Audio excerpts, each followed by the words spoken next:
Hey, this is Sonic Explorer here. Hello to everyone on YouTube. I'm going to do another video demonstration with the Sleepy Circuits video synthesizer.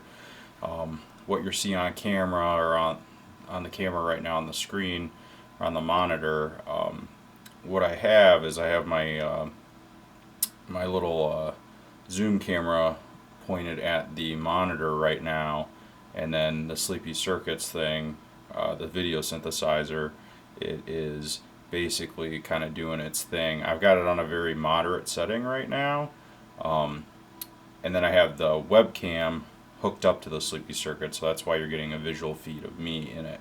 But this is just like a real basic setting that you can see on screen. So let's get right into it. I'll demonstrate it here. So basically just this setting is like a pretty basic preset. I've got a couple of presets on screen. The second one here, you'll kind of see, I'm going to change it. That's just more of a trippy one. I can go back to what I had originally, but this is just like one I saved. I've got another one here. As you can see, I'm kind of zoomed in with that shape on it. You go back, you can kind of see it without it, with me kind of underneath it with the webcam. There's a little lag on the webcam, as you can see, as I move my lips with the audio that's coming in on the microphone. That's an even trippier one you can kind of see on here on screen. Keep going through a couple of these that I've saved, that I've kind of made myself. That one's really neat. You get all these really cool shapes and fractals. That one's one of my favorites that I made. It just, like the shapes of it, shape shifting, looks like liquid and water moving around. It's another one I made. I seem to gravitate more towards the pink and the teal and the blue colors, but those are kind of like my favorite colors. Another really cool one I made here. I like this one a lot too. Kind of goes back to the one I showed you previously with the liquid on it.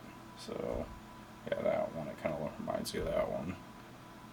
So go to the next one, get some cool like kind of blind effects. It's kind of weaving in and out. Go to the next one. Kind of looks like a like little liquid or a Rorschach test. Some really cool visuals on screen here. The plain black and white one you can get.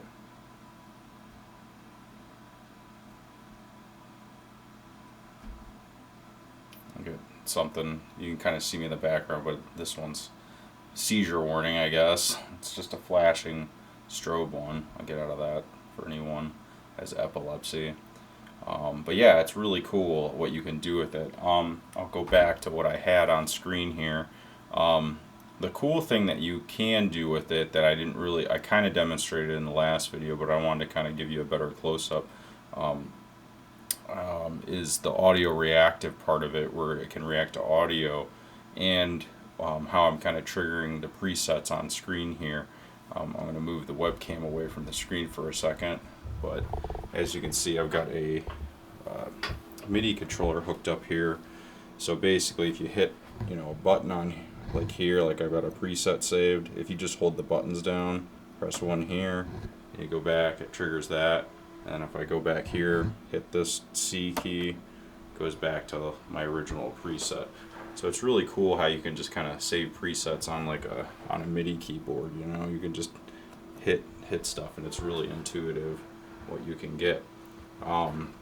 Also, what I wanted to show you too with it is the audio reactive part of it. So here's the device itself, the Sleepy Circuits Hypno. I got a couple CV cables hooked into it, but I've got this other box that the CV cables are daisy chained to here, that are plugged in here. And this is what I was talking about in my last video, but you probably couldn't see it because it was pretty dark in the video. But basically what this is this Bafako synth unit. It's an envelope follower, and it can take like an aux cable, or it can take like just a plain microphone jack. Like if I pull this out, let's pull that out and you can see, and then you can plug it back in here. But I do have some audio that I'm going to run into it. And then I've got the power supply on the far right here, power, and then just a headphone out. So it's like a really basic like Euro rack setup, but it's really not like a Euro rack synth. It's just like a little envelope follower to power these two modules I have in it, for all intents and purposes for this. So let's just kind of play around with it a little bit. I'll show you on screen here with it, and kind of what I'm doing here. I'll try to demonstrate the best I can. But if I get some audio going and I start playing it, like just kind of the background, you can kind of see it change on screen with the audio. So it's pretty cool how it reacts to the audio. It will start changing colors, kind of modulate back to me. And then I also have, you can see the Bafacco thing, the signal indicator with the green light there. But it can get pretty trippy. I'm going to start kind of pressing some knobs here.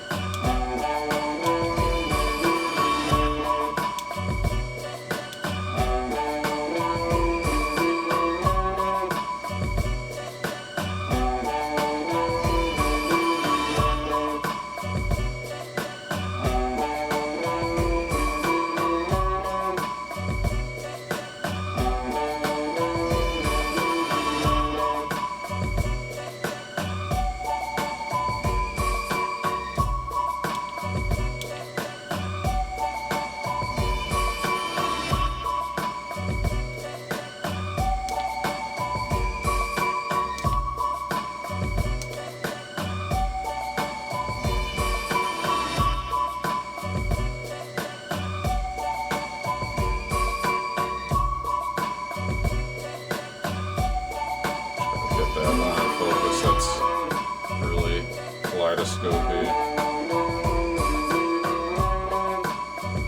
And then I'm kind of superimposing on the screen on me. So I'll try to bring that back in. That was kind of cool how it did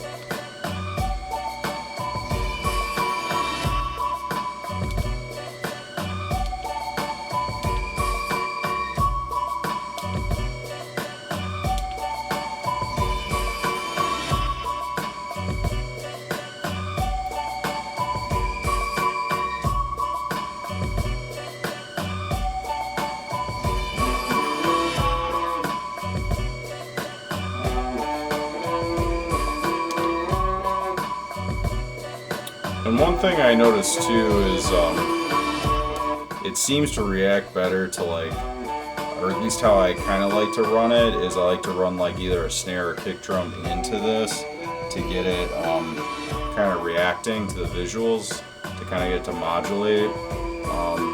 I'm not really sure what all the CV inputs do here on it yet.